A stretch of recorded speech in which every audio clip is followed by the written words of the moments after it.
ഇപ്പം പൊതിച്ചോറും അന്നദാനവും ഒക്കെയാണ് വലിയ ചർച്ചാ വിഷയം. പാർട്ടിയുടെ ലേബലിൽ ഈ പൊതിച്ചോറും ഭക്ഷണ വിതരണവും ഒന്നും കൊടുക്കണ്ട എന്ന ഒരു തീരുമാനത്തിലേക്കാണ് സർക്കാർ എത്തിക്കൊണ്ടിരിക്കുന്നത്. ആരോഗ്യമന്ത്രി അത് വ്യക്തമാക്കി കഴിഞ്ഞു. വലിയ പ്രതിഷേധം അതിനെതിരെ ഉണ്ടാകുന്നുണ്ട്.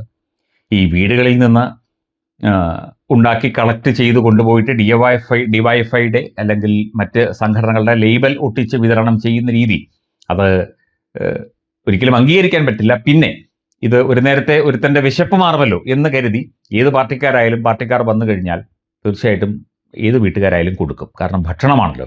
ഇത് പുറത്ത് വിൽക്കാൻ പറ്റില്ല, അല്ലെങ്കിൽ ഇത് മറിച്ചു കൊടുക്കാൻ പറ്റില്ല, ഇത് കളയാൻ പറ്റില്ല.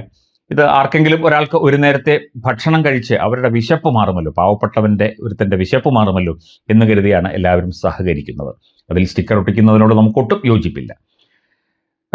മാതൃഭൂമിയിൽ ഒരു റിപ്പോർട്ട് കണ്ടു. എൻ്റെ നാട്ടുകാരൻ, അതായത് എൻ്റെ തൊട്ടടുത്ത നാട്ടുകാരൻ, അറപ്പുക്കര സ്വദേശിയായ തോമസ് ചേട്ടൻ, PU തോമസ്, അദ്ദേഹം ഒരു ദിവസം 5000 പേർക്കാണ് ഭക്ഷണം കൊടുക്കുന്നത്. ഏതാണ്ട് 1.5 ലക്ഷം രൂപയാണ് ചെലവ്.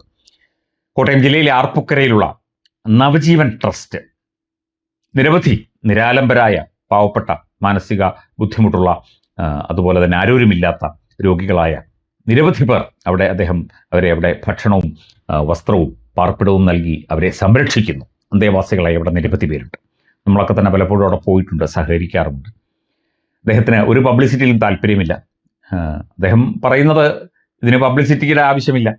ഞാൻ എൻ്റെ അനുഭവം വെച്ച് എനിക്ക് വിശപ്പ് കണ്ടപ്പോൾ ഒരു പൊതിച്ചോറിൽ തുടങ്ങിയതാണ്. ഇപ്പോൾ കോട്ടയം ജില്ലാ ആശുപത്രിയിലും കുട്ടികളുടെ ആശുപത്രിയിലും കോട്ടയം മെഡിക്കൽ കോളേജിലും ആയുർവേദ ആശുപത്രിയിലുമായി 5000-ലധികം പേർക്ക് ദിവസവും ഭക്ഷണം കൊടുക്കുന്നു ഈ PU തോമസും നവജീവൻ ട്രസ്റ്റും.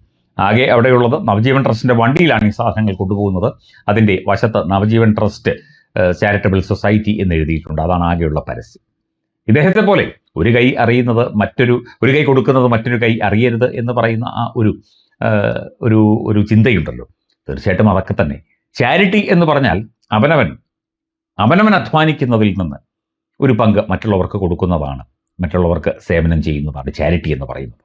അത് വല്ലവനും അധ്വാനിച്ച് ഉണ്ടാക്കുന്ന പണം കൊണ്ട് ഉണ്ടാക്കിയ ചോറ് സൈക്കിളിലോ സ്കൂട്ടറിലോ പോയി വാങ്ങി കൊണ്ടുവന്ന് കളക്ട് ചെയ്ത് അവനവൻ്റെ സ്റ്റിക്കർ മുട്ടിച്ച് കൊടുക്കുന്നതിലല്ല എന്നുള്ള കാര്യം ഡിവൈഎഫ്ഐക്കാർക്ക് അറിയാം. പക്ഷെ അവരത് ഈ രീതിയിലാണ് ചെയ്യുന്നത്.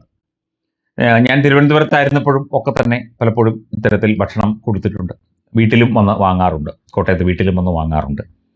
ഒരാളുടെ വിശപ്പ് മാറും എന്നുള്ളത് കൊണ്ട് മാത്രം കൊടുക്കുന്നതാണ്.